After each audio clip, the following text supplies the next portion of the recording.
So my name is Giang. I can spell it Giang. The full name is Nguyễn Hà Giang. Nguyễn is family name. It's very popular in Vietnam. So most of people have this family name, Nguyễn.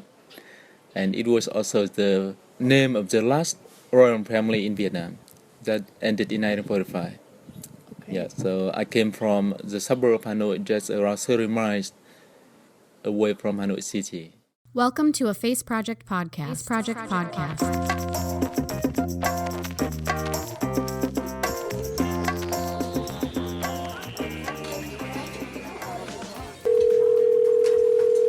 Hello? It's just pure life. It's pure And my innocence. mom It's is a pure writer. My gratitude. So I ended up in America. I am an adopted because Korean and have been all my To me, life. it's a perfect blend of science and creativity. I was screaming, I will live over here till I die. Hi, everyone. Welcome to a Face Project podcast. Stories told by volunteers from around the world that broaden our understanding of the human experience. This is episode number 7.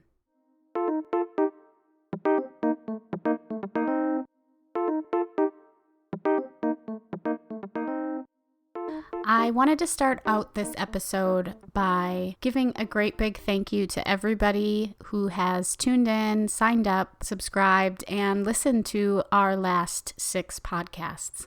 Our audience is consistently growing, and we certainly couldn't do this work without our volunteer storytellers and our listeners. So thank you very much. This episode's volunteer storyteller lives in Hanoi, Vietnam, and is a cycling, hiking, and bus tour guide in northern Vietnam.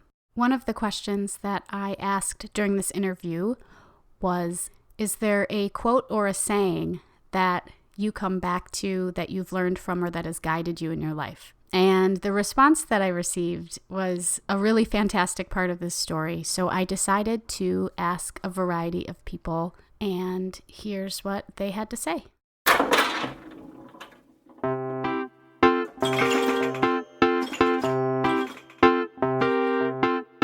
Do you have a favorite quote or saying that has guided or helped you in your life? Yeah, I can think of one. It's if you can walk, you can dance. If you can talk, you can sing. I'm a music teacher, and so it's a way that I can express to my students that everyone can sing and everyone can make music in their own way. Yeah, there's a psalm. It's called "Be Still and Then Calm My Soul." Just helps me to be peaceful. So I mean, it's a psalm from Scripture, and so it's just I come back to it when I'm anxious or traveling or anything like that, and I just listen to or repeat it and listen to it, and helps me get calm again. There's a quote that I go back to all the time. I can't remember the first time I heard it. I think it was a couple years ago. But it is, a ship in the harbor is safe, but that's not what ships are built for. I believe it's by John Shedd. But I think it's just something we can all learn from, and that you can have a really comfortable, safe life and do things that, are a safe thing to do, and we never really branch out, and making the time to take the adventure of life, even if it's really scary. That's kind of what we're meant to do, I think, is to challenge ourselves and do the best that we can in life and not just stay safe. I often fall back on the sometimes perfection is almost good enough. But you can also use the flip side of it, where good enough is almost perfection. And you think about the two of them together, and it kind of defines, you always strive to be doing everything exactly the right way, everything always perfectly all the time. Sure. Well, sometimes it's not perfect. Sometimes just getting far enough along is good enough.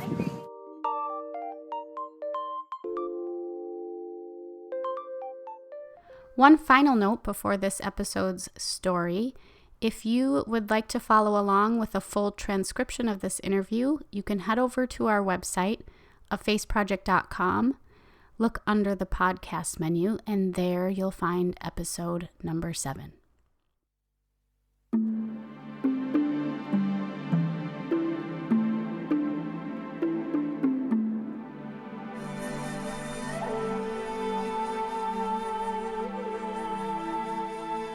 I came from the suburb of Hanoi. My home village is around 50 kilometers or 30 miles in the south of Hanoi.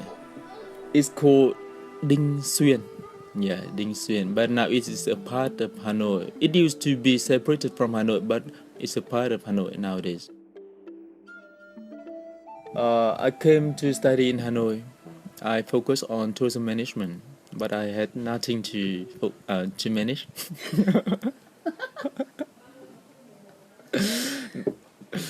Oh, in fact, before working as a tour guide, I work as a teacher for 1 year.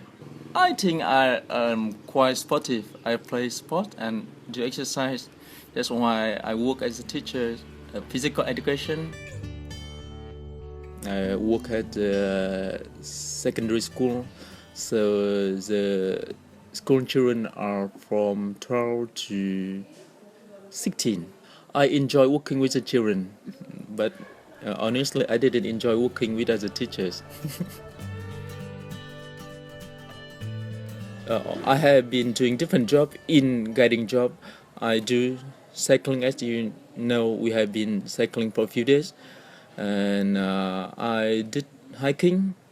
I did kayaking on Hạ Long Bay, and of course I do the bus tour because most of foreign tourists coming to Vietnam on the bus tour, and generally most of the tour guide in Vietnam just do the bus tour, and they use microphone a lot on the bus, or they lead the tourists to the historical place, and they make a lot of speech, and they give information to tourists. But my job is more related to physical activities.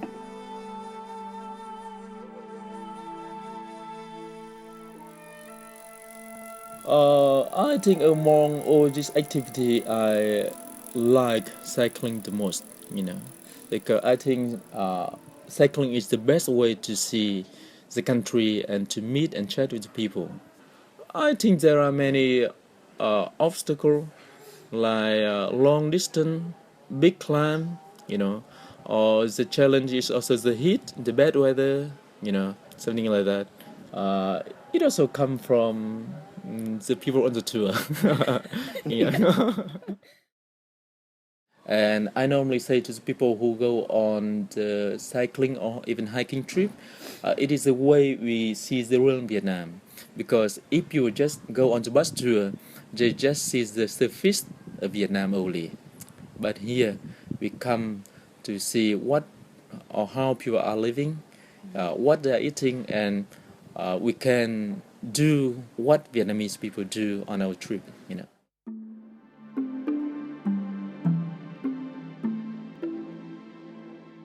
I think most of people are very friendly and welcoming, and they are very, very nice. They are very innocent. They are curious to see the white people. In many places, whenever they see Western tourists, they just think Russian people. Just because in the past, before you open the door to the world, the only white people they saw was Russian, and nowadays people came from over the world. But in the mind of many people, they still think they were tourists were Russian people. In the opinion of many people, when they think about Vietnam, they think about the world, and I think Vietnam was well known for the world. But I think there are a lot of things, a lot of interesting things for people who come to see and discover. Firstly, the people. It's a combination of many group of people living together. We had 54 group of people living together, and luckily we haven't got any conflict among these people. We haven't got any conflict among the religion between Buddhism, Catholic, Taoism, Confucianism. So Vietnamese people live peacefully. So people are very nice, very friendly. And besides people, I think we are lucky we have a very beautiful country. And here the beauty consists of mountain, farmland, the delta, and the sea, the ocean. Another attraction of Vietnam is the food. A lot of people just come here to enjoy the food, and some people said that Vietnam should be the kitchen of the world. Oh, I'm very easy. I like eating. I eat all the food, and I like something simple. Yeah, I like fish, I like prawn, I like phở. Just it's like the traditional food in Vietnam. I also like spring roll, and I like cooking. Sometimes I cook for myself too.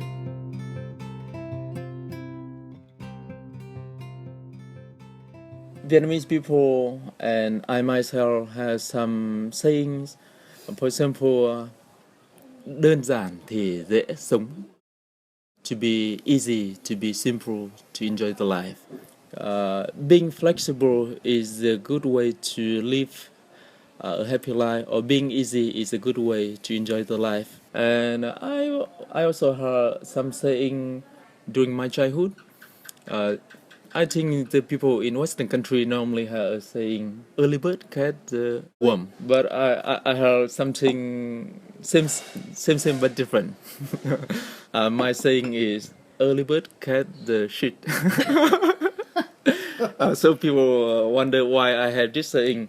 I live in the countryside, so all the people were farmers, and in order to have good farm, people need to collect the shit from animal to use as a fertilizers. So in early morning, we had to get up. We went along the way to collect the shit from all animal like cow, buffalo, even dog.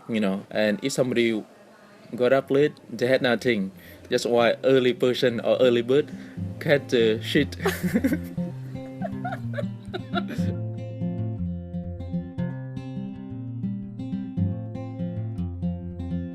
I'm quite old now. I'm 40, and I got married 10 years ago, and now I have 2 children. I have 1 daughter and 1 son. My daughter is 8 and my son is 4.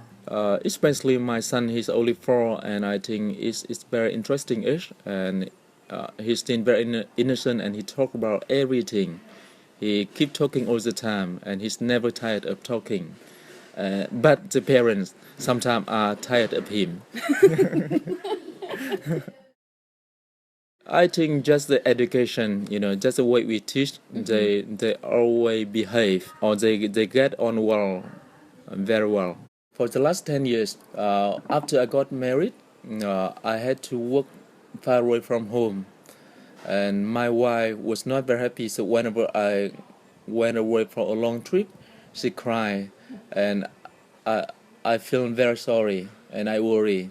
I was not happy, and it affected my job, Yeah, but after a couple of years, when we had the first child, is a daughter, and I think the daughter brought the happiness more to the family, and we feel more stable.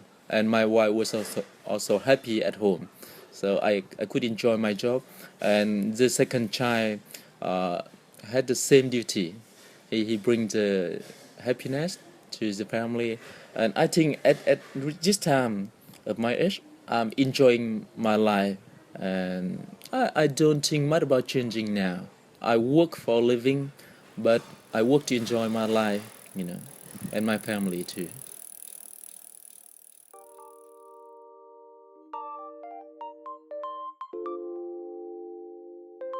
Thank you for listening, everyone. And as always, if you are interested in seeing a collection of photos of today's storyteller, head over to afaceproject.com, look under the podcast menu, and search for episode number 7. This episode was recorded and produced by myself, Natalie Jennings. Web layout and design by Aaron Woods. Photography by Natalie Jennings.